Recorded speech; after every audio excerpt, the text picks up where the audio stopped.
পানি জমছে, পানি যদি নিষ্কাশনের ব্যবস্থা না থাকে তাহলে আমাদের এই অবস্থাই হবে।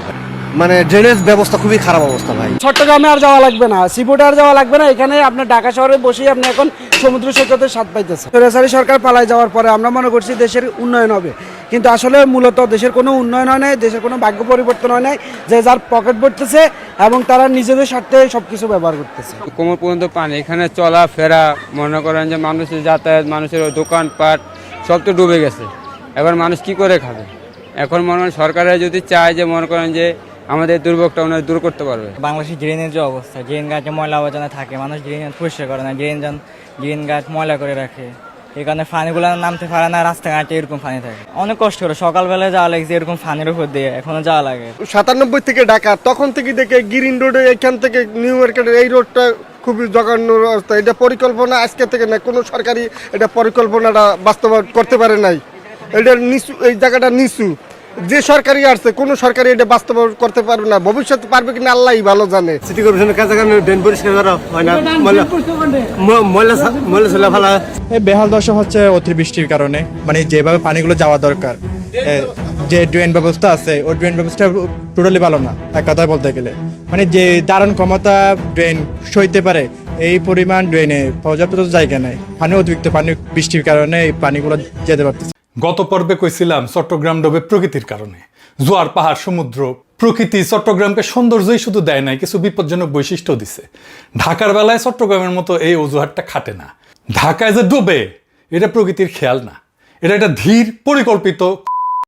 এই শহরের রক্ষা ব্যবস্থা নিজের হাতে আমরা ধ্বংস করছি। 3টা সংখ্যা শোনেন তাহলেই বুঝবেন।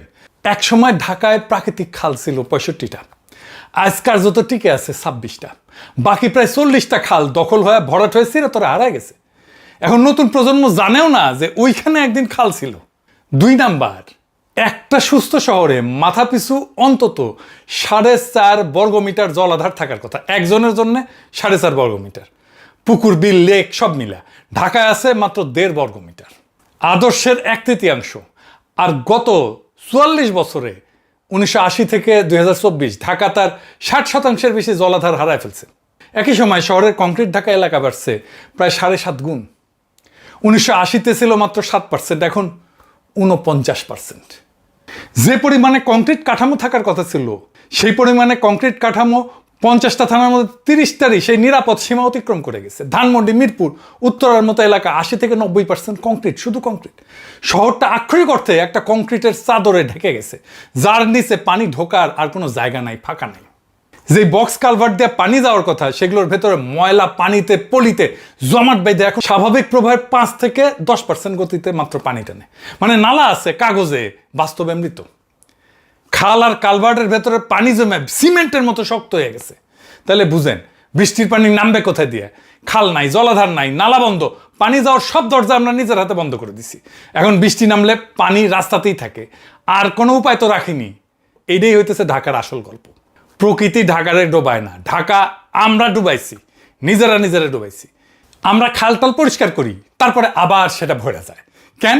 কারণ খালটাল পরিষ্কার করা এটা একটা ঘটনা, কিন্তু এটাকে ঠিক রাখা, পরিষ্কার রাখা এটা একটা ব্যবস্থা। মোহাম্মদপুরে খাল কার্টুনিস্ট মিশুর উদ্যোগে পরিষ্কার করা হলো, কয়েকদিন পরে আবার ময়লা জমতে শুরু করলো। কারণ পরিষ্কার করা একটা ঘটনা, কিন্তু পরিষ্কার রাখা একটা ব্যবস্থা, আর সেই ব্যবস্থা করার সক্ষমতা আমাদের নাই। সেই পুরানো অভিশাপ, যৌথ সম্পদের ট্র্যাজেডি। খালে ময়লা ফেললে ব্যক্তির লাভ, এক ব্যাগ ময়লা, কিন্তু ক্ষতি গোটা শহরে ছড়ানো। তাই এলাকাবাসী যারা পরিষ্কার খালের সরাসরি সুবিধাভোগী তারাই খালে ময়লা ফেলে। আর একটু পরিষ্কার করে বলি, একটু বুঝতে সুবিধা হবে।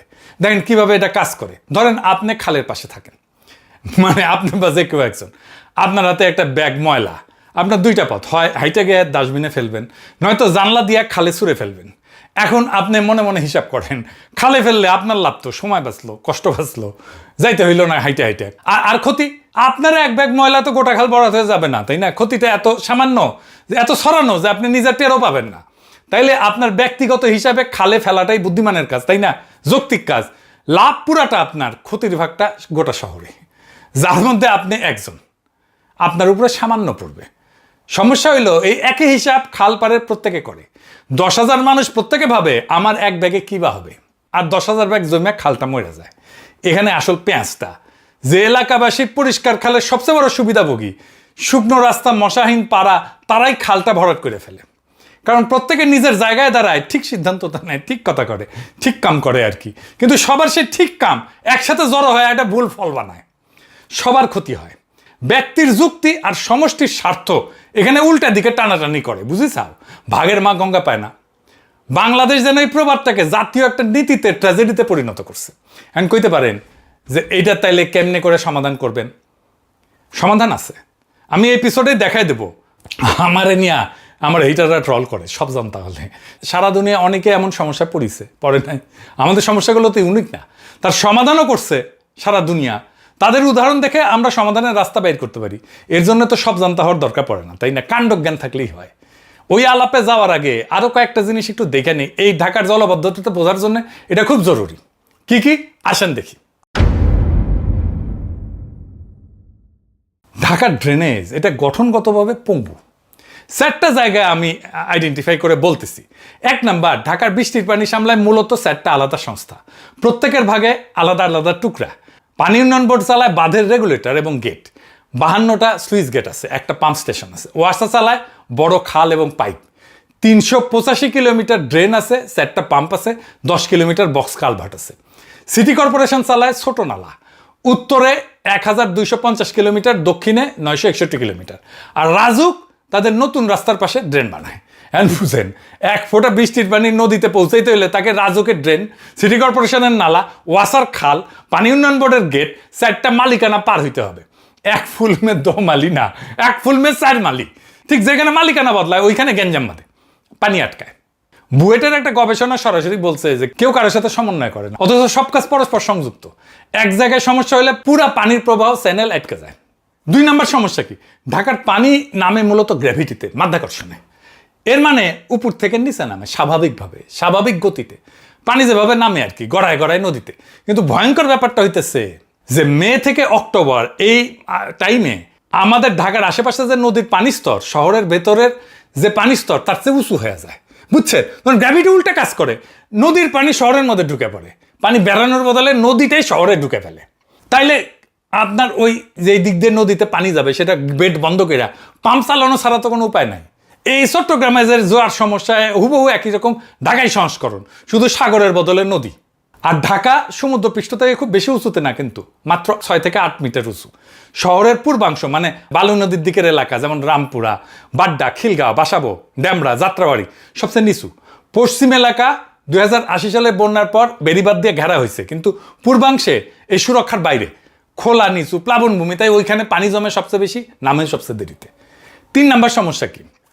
কমলাপুর স্টেডিয়ামের পাশে সিটি কর্পোরেশনের একটা পাম্প স্টেশন আছে, কাগজে কলমে মিনিটে 8.5 লাখ লিটার পানি সরাইতে পারে, কিন্তু ভারী বৃষ্টির পর সেটা কাজেই লাগে না। কেন জানেন? কারণ এর সাথে যে যুক্ত নালা আর বক্স কালভার্ট এটা বন্ধ, পানি যায় না ওই পর্যন্ত। পাম্প আছে কিন্তু পাম্পের মুখ পর্যন্ত পানি পৌঁছায় না, মানে কাগজে আছে কিন্তু কাম করে না।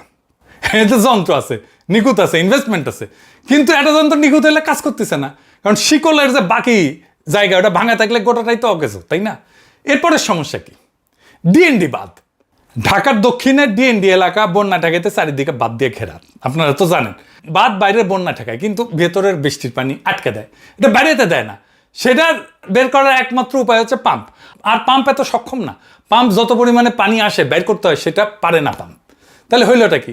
বাদ দিয়া বাইরের বন্যা ঠেকাইলেন, কিন্তু ভেতরের বৃষ্টির পানিও আটকা পড়লো। তো আগে এই পানি শুষে নিত ভেতরের কৃষি জমি।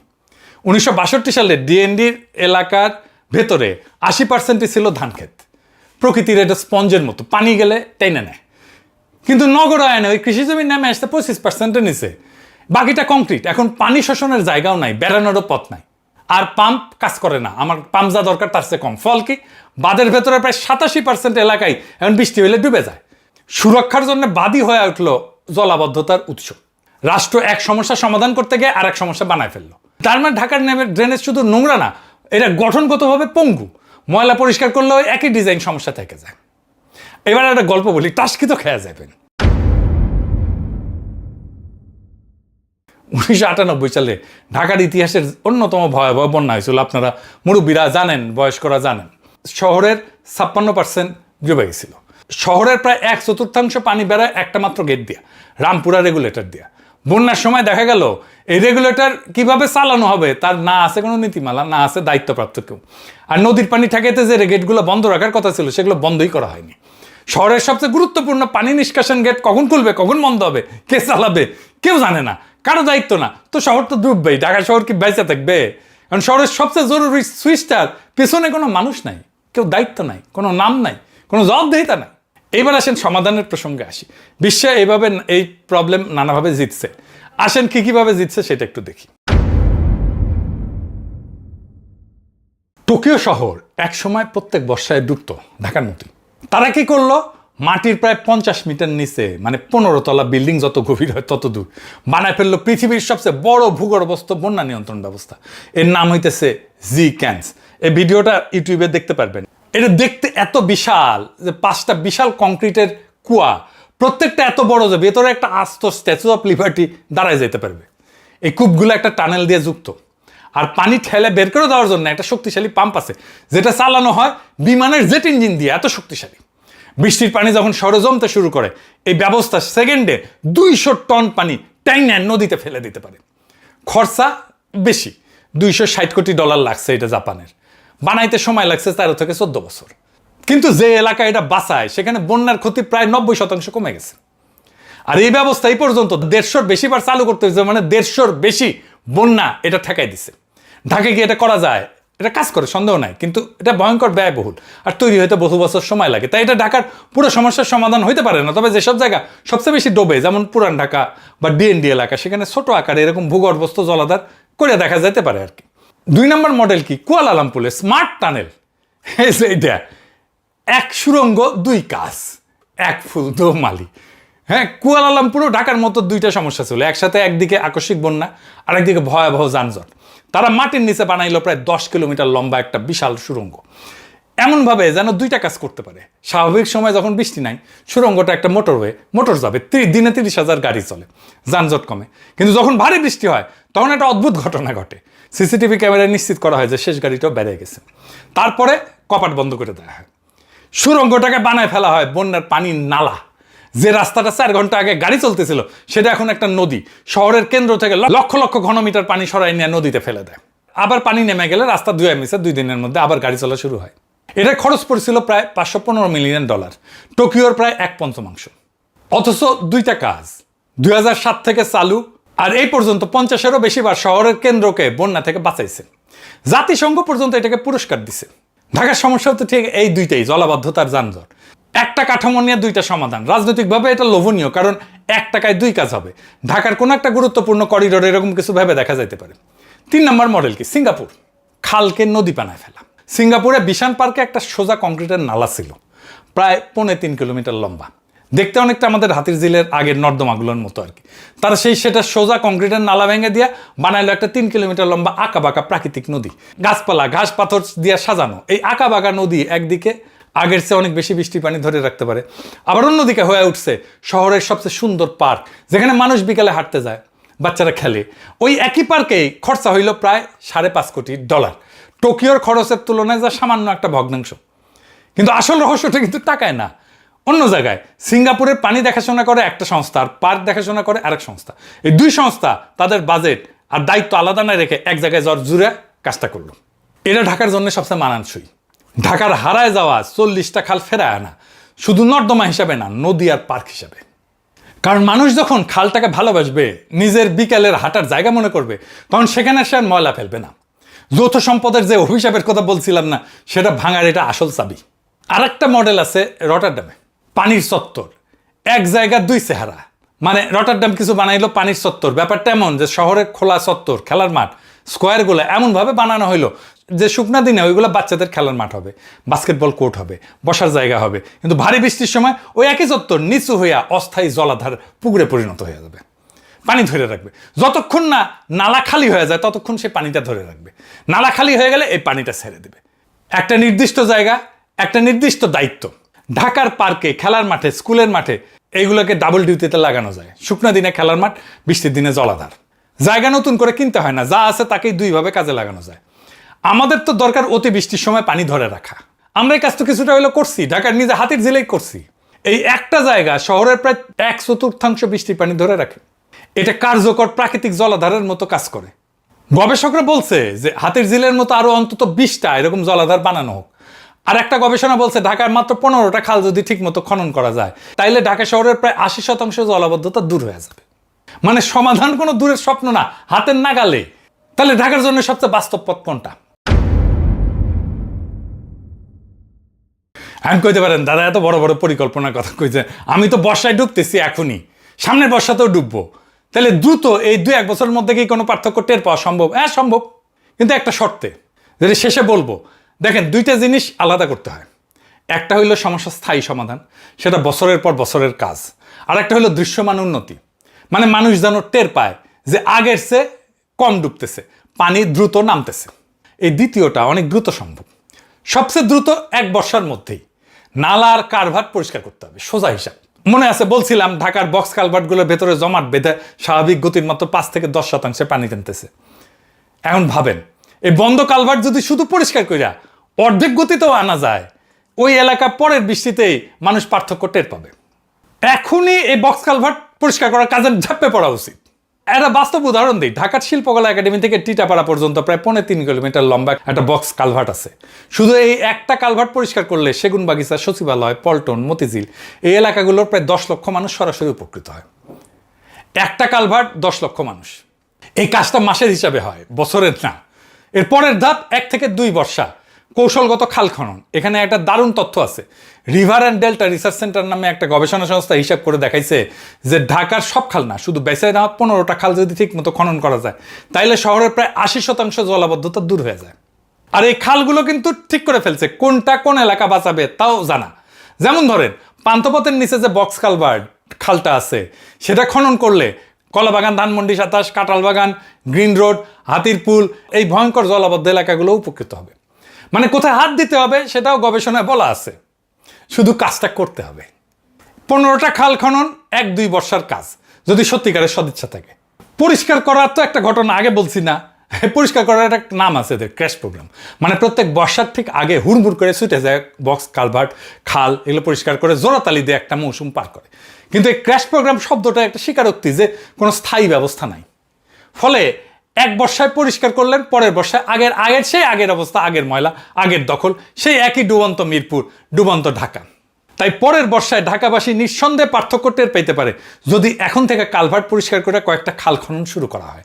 কিন্তু সেই উন্নতি বছরের পর বছর ধরে রাখতে গেলে লাগবে সেই একই জিনিস, যেটা এই গোটা পর্বে বারবার ফিরে আসছে: একক দায়িত্বশীল কর্তৃপক্ষ, নিয়মিত রক্ষণাবেক্ষণ আর দখল ঠেকানোর স্থায়ী ব্যবস্থা। দ্রুত উন্নতি টের পাওয়ানো সহজ, সেই উন্নতি ধরে রাখাটাই হয়েছে আসল পরীক্ষা। ঢাকার জলাবদ্ধতার সমস্যার সমাধান খুবই সম্ভব, কোনো একক মডেল না, যতগুলো মডেলের কথা বলছি, বরং একটা মিশ্রণ। হারানো খাল পুকুর ফিরে আনা, নদী পার্ক জলাধার বানানো, সস্তা দেশীয় টেকনোলজি যেমন হাতের ঝিলে আমরা করছি, এটা প্রমাণিত। তার সাথে 2-একটা কৌশলগত জায়গায় স্মার্ট টানেলের মতো বহুমুখী কাঠামো, যেখানে জলাবদ্ধতা আর যানজট দুইটাই তীব্র। নতুন যেই সমস্ত কনস্ট্রাকশন হবে সেইখানে রটারডামের মতো চত্বর, আর সবচেয়ে চরম জলাবদ্ধ পয়েন্টে শেষ উপায় হিসেবে টোকিওর ছোট ছোট সংস্করণ। কিন্তু এই সবগুলোর একটা সাধারণ শর্ত আছে: কুয়ালালামপুরে স্মার্ট টানেল কাজ করছে কারণ তার পিছনে ছিল একক কর্তৃপক্ষ আর রাজনৈতিক সদিচ্ছা। সিঙ্গাপুরের নদী কাজ করছে কারণ 2 সংস্থা বাজেট একসাথে করছিল। মানে ঘুরে ফিরে আমরা সে একই জায়গায় ফিরে আসি। যন্ত্রণা, নকশা না, বিদেশি মডেল না, আসল চাবি হইল সে একক দায়িত্বশীল জবাবদিহিমূলক কর্তৃপক্ষ। সমাধান বিশ্বজুড়ে ছড়ায় আছে। ঢাকার দরকার শুধু সেইগুলোকে তুলে না এক হাতে বাস্তবায়ন করার মতো একটা রাষ্ট্র। আমাদের রাষ্ট্র তো দক্ষ না, কম্পিটেন্ট না। এই রাষ্ট্র আপনার আমার কোনো সমস্যার সমাধান দিতে পারে না। এই রাষ্ট্রের সেই সক্ষমতাই নেই। আমাদের ব্যুরোক্রেসিকে বলি, নিজেরা পলিটিক্যাল ডিসিশন নেন না। আমাদের সমস্যা কিন্তু ব্যুরোক্রেসি একটা, মানে পলিটিক্যাল ডিসিশন নেবে পলিটিক্যাল লিডারশিপ, পলিটিক্যাল লিডারশিপের উপরে ছাইড়া দেন। মুশকিল হয় আপনারা পলিটিক্যাল ডিসিশন নেন আর পলিটিক্যাল লিডাররা ব্যুরোক্রেটিক ডিসিশন নেয়। অ্যান্ড কইবেন, এক্সাম্পল দেন, ভাবেন একজন ইউএনও বা ডিসির কাজ কী হওয়ার কথা? সরকারের সিদ্ধান্ত মাঠে বাস্তবায়ন করা, তাই তো? এটা প্রশাসনিক কাজ, এটাই তাদের দক্ষতা। আর আপনার এলাকায় নির্বাচিত চেয়ারম্যান বা এমপির কাজ কি? এলাকার জন্য কোন সিদ্ধান্ত হবে, কোন রাস্তা আগে হবে, কার স্বার্থ অগ্রাধিকার পাবে, এই রাজনৈতিক সিদ্ধান্ত নেওয়া। কারণ তিনি আপনার ভোটে নির্বাচিত, তাকে আপনার কাছে জবাবদিহিতা করতে হবে। কিন্তু বাস্তবে কি হয়? অনির্বাচিত ইউএনও ডিসি হয়ে ওঠে এলাকার আসল ক্ষমতার মালিক। এমনকি নির্বাচিত চেয়ারম্যানকে সরায় ইউএনকে বসানো হয় উপজেলা শিক্ষা কমিটির প্রধানের চেয়ারে। আর নির্বাচিত এমপি তখন কি করে? বদলি নিয়োগের তদবির নিয়ে ঘোরে তখন। এটা আমার বানানো কথা না, একজন 7 বারের এমপি নিজে আক্ষেপ করে বলছিল যে আমরা নামে মাত্র নির্বাচিত হয়েছি, প্রকৃত ক্ষমতার মালিক তারাই, আমরা কর্মকর্তাদের দয়ায় চলতেছি। মাননীয় স্পিকার, বর্তমানে যে অবস্থাটা তাতে আমাদের এলাকায় এই আমাদের যে সরকারি কর্মকর্তা আছে, যেমন ইউনো, ডিসি, তারাই এমন দেশের মালিক, তারা যা করে সেটাই চলে। এই একটা কম্বল পর্যন্ত আমরা দিতে পারি না, সরকারি ত্রাণ। হ্যাঁ, নিজেরাই আমরা কিনে আমরা দিচ্ছি, কিন্তু সরকারি যে ত্রাণ আসে তা সেগুলো একটা আমাদের দেওয়া হয় না। আমরা চাই তারা দয়া করে বলে যে লোকটাকে পাঠিয়ে দিন, একটা স্লিপ দিয়ে আমি কম্বলটা দিয়ে দিব। এই হচ্ছে আমাদের অবস্থা, মাননীয় স্পিকার। তো আমরা এই ইউনো এবং এই সরকারের কর্মকর্তা যারা, তাদের দয়ায় এখন আমরা চলছি। মাননীয় স্পিকার, আমি এবার দিয়ে 7বার নির্বাচিত হয়েছি, এই জাতীয় সংসদে আমি আসছি। ভাবেন, 7 বারের একজন নির্বাচিত এমপি বলতেছে তিনি চলতেছেন অনির্বাচিত কর্মকর্তার দয়ায়। সব উল্টা পাল্টা। হাউজি খেলা একটা কল আছে, উল্টা পাল্টা 69। আমলা বসে আছে রাজনীতিবিদের চেয়ারে, রাজনীতিবিদ করতেছে আমলার কাজ, দুইজনেই ভুল চেয়ারে। আর যেখানে চেয়ারই উল্টা, সেখানে জবাবদিহিতে উল্টে যায়, কারণ আমলা তো আপনার আমার ভোটে নির্বাচিত না, তাকে আপনি সরাইতেও পারেন না। রাষ্ট্রের বদল আমাদের জীবনের জন্য কত জরুরি দেখেন। এই জন্যই জুলাই আসছিল, আমরা এই জন্যই রাষ্ট্রের বদল চাইছিলাম। এটা না হইলে আমাদের কোনো সমস্যাই মিটবে না, কারণ আমরা সেই চাবি দিয়ে আমাদের ভাগ্যের তালা খুলতে চাইতেছি, যেই চাবি সেই 1972 সাল থেকে কাজ করেনি, আগামী 1000 বছরও করবে না। তাই আপনার আমার সবার সেই আওয়াজ তোলা বন্ধ করা যাবে না। আমাদের নয়া রাষ্ট্র লাগবে, নয়া রিপাবলিক লাগবে, নইলে আমি আপনি কেউ আজাদ হইতে পারবো না, আমাদের রাষ্ট্র আজাদ হইতে পারবে না। ইনকিলাব জিন্দাবাদ, আজাদি জিন্দাবাদ।